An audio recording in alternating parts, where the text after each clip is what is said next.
السلام عليكم ورحمة الله وبركاته. ازيكم يا حبايبي؟ عاملين ايه؟ يا رب تكونوا بخير. النهارده بقى جايلكم وصفة حلوة اوي. تخيلوا من وركين هنعمل بيهم ملوخية ولسان عصفور.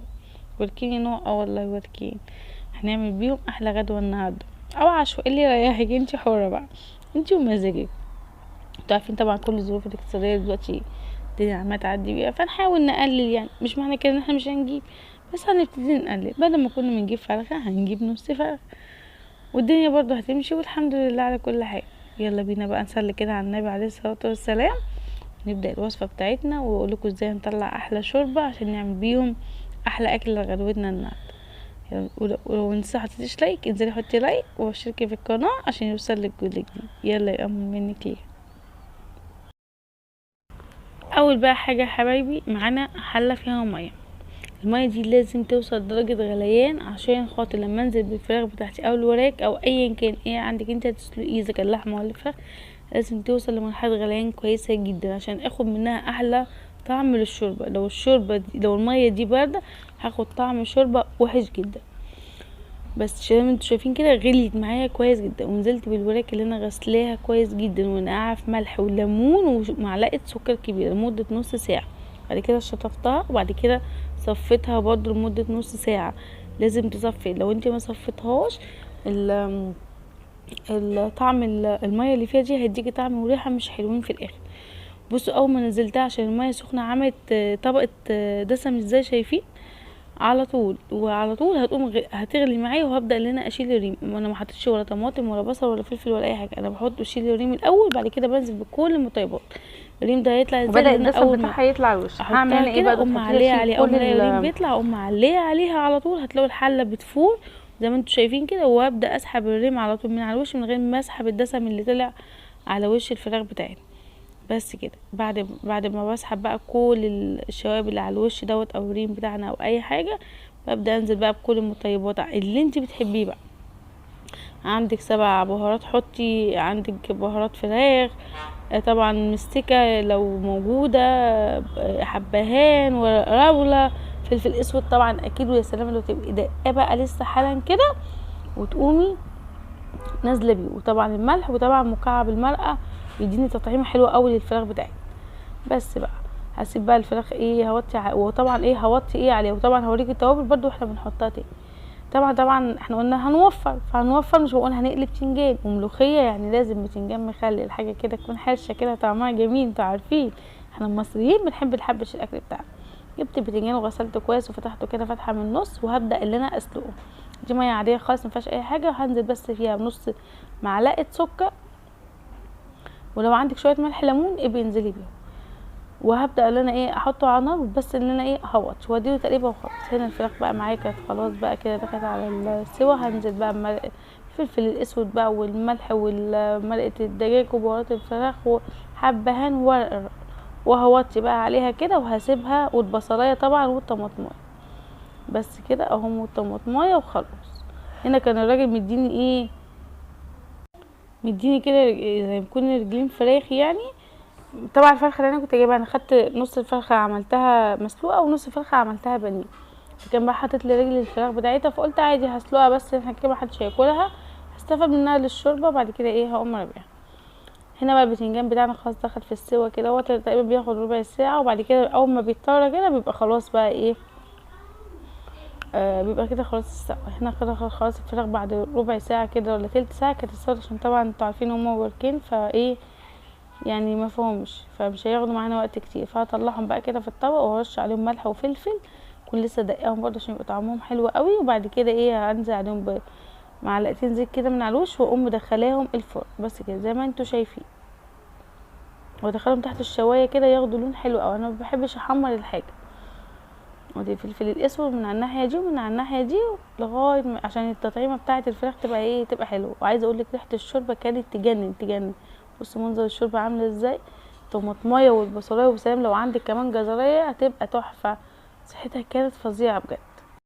يلا بينا بقى نحمر لسان عصفور. معايا بقى الطاسه بتاعتي وحطيت فيها كده معلقه سمنه، وهنزل بقى بكوبايه لسان عصفور كده وحمري بقى، اوعي يتحرق منك.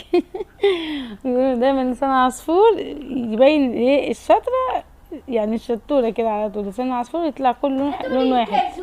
طول ما انت بتحمري لسان عصفور ايدك فيه، ولا تروحي يمين ولا تروحي شمال، هو المكرونه محمر والشعريه طبعا. ولو مش متاكده او ان انت هتعرفي تظبطيه، رشه ملح عشان خاطر اللون يبقى كله مظبوط. انا ايديا رايحه جايه فيها اهوت لغايه ما اوصل للون اللي انا عايزاه. بصوا بقى هنا كده خلاص بدا اللي هو ياخد ايه كل لون واحد كده زي ما انتوا شايفين، لونه كله ما شاء الله واحد اهو. هبدا بقى انزل بالايه بالشوربه بتاعتي. هاخد كده ايه بتاع حوالي يعني نص كوبايه شوربه كده، وانزل بيها هي الاول بسم الله.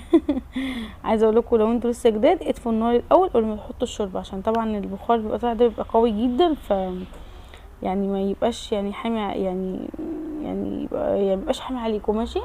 ووطوا النار وانتوا بتحمروا دايما على الحاجه، بلاش تبقى النار عاليه، النار تبقى واطيه او وسط بس كده. اشوفوا بقى هو بيشرب الشوربه دي كده بيتطعم كده، لما لو حطينا ميه في الاول الطعم مش هيبقى حلو. وهنزل برضو ايه بكوبايتين ميه كده كبار وايه وبمرق الدجاج، مكعب مرق الدجاج. هنا بقى معايا الشوربه الملوخيه بتاعتي، هاخد بتاع حوالي كوبايتين كده بس، هصفيها بقى زي ما انتم شايفين معايا.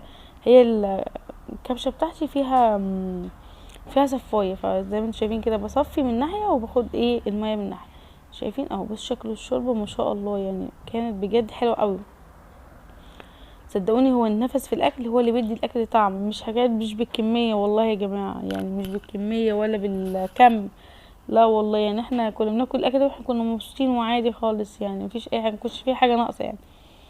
بس هنا بقى طبعا انتوا عارفين الملوخيه اليومين دول مش حلوه كده يعني لونها مش حلو وطعمها كمان مش حلو. فايه جبت كيس اللي هو الجاهز ده بيبقى طعمه حلو، النوع ده كمان حلو قوي هو بسمه ده. تعالوا اوريكم بفتحه ازاي. بفتح الاول الكيس اللي من فوق ده كده بقصه بالمقص، والكيس التاني برضو بقصه بالمقص، واقوم مزحلقاها. مزحلقاها كده في الشوربه زي ما انتوا هتشوفوا. يعني ماسكه الكيس اللي فوق برضو مش هشيله خالص عشان اعرف اتحكم فيه، عشان الكيس اللي تحت ده كده شفتوا، يلا انزلي انزلي. اقعدي مكانك كده واهدي. طبعا هي كانت فكه بس يعني ما كانتش فكه قوي. طبعا بقى احط عليه كده معلقه توم كده مدوق بفلفل اسود، وهسيبها بقى تفك كده على نار ايه هاديه خالص. هو الاحسن اللي تبقى فكه خالص، بس انا طبعا انتوا عارفين الجو عامل ازاي والشوربه هتطير اهي كمان من كتر السقعه، ف سبتها كده على نار هاديه هتفك ايه مع الحراره يعني. هنا بقى نزلت اهو بالكوبايتين اللي قلت لكم عليهم ومكعب مرقه الايه الدجاج. لو عايزه تحطيها حطيها، مش عايزه تحطيها على لسان عصفور انت حره، بس بصراحه والله بجد بتدي تطعيمه حلوه زي كده على الملوخيه. انا هحطها برده على الملوخيه دلوقتي وحطيها على لسان عصفور، بتخلي الطعم يفرق بصراحه.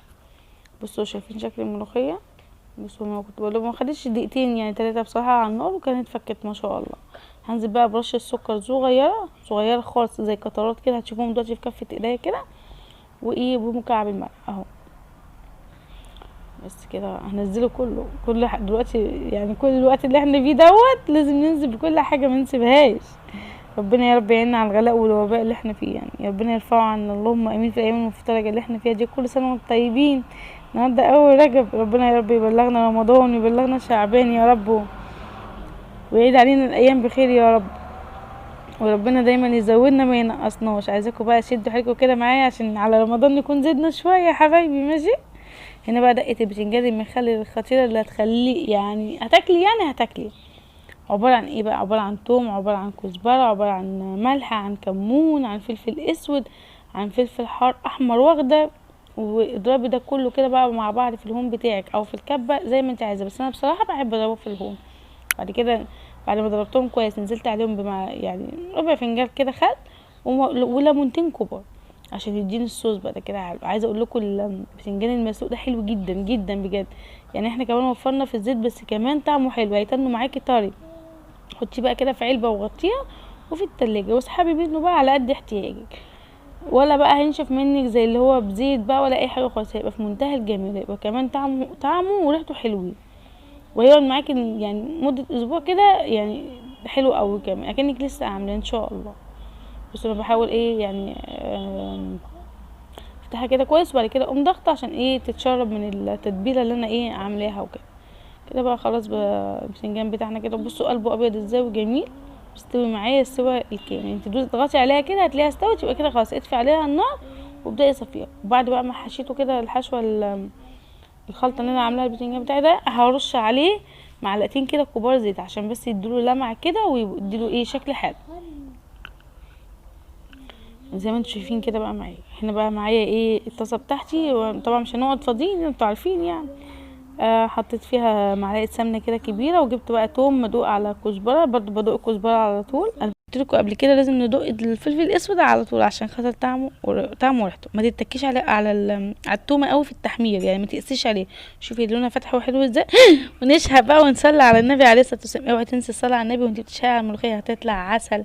ده لسان العصفور هو يا دوبك خد غلوتين وطفيت عليه من غير ما اغطيه ولا حاجه، سيبته كده هو استوى. شوفوا عسل ولا الدسم اللي طالع من الشوربه بتاعتنا. بصوا مخليها، بصوا بتلمع كده بتبرق، والله العظيم طعمه كان تحفه. هيك كنت معايا ودقت طعم الملوخيه وطعم لسان العصفور وطبعا طعم الفراخ يا قمر. بس اكيد الطعم وصل لكم كمان زي الطريقه. اتمنى يا رب انتوا تجربوها. بص شكل البتنجان حطيته بقى في العلبه دي، دايما بيبقى عندي العلب دي عشان بحط فيها البتنجان، المخللات، الحاجات دي واقفل عليها. شكل الفراخ بتتكلم طبعا عن نفسها، ولسان العصفور ما شاء الله الشوربه فيه ولا شربها ولا اي حاجه، والله لتاني يوم فضلت. بعد كده حطيت عليه شويه ميه وسخنته، كان زي الفل اكني كنت لسه عاملاه. ودي الملوخيه بتاعتنا بقى اهي بالطشه بقى بتاعتنا. عايزه اقول لكم يا سلام يا سلام، عايزه ودن قطه ونغرق فيها. عايزه اقول لكم يا اصحابي طعمها جامد جدا قوي، انا حبيتها وخلصت الفراخ. عايزه اقول لكم ورايا بسبب الريحه. يلا خلصي يلا خلصي، انا كل فيديو عايزه اقول لك انا دوت الملوخيه اقسم بالله طعمها حلو والله العظيم ما بهزر. بصوا يلا جربوها بقى، جربوا الطريقه ديت، وبقى ايه تنسوا اللايك والشير وتشتركوا في القناه، وتتمنوا لي من قلبكم دعوه حلوه لنوع زي ما انا. السلام عليكم. السلام عليكم.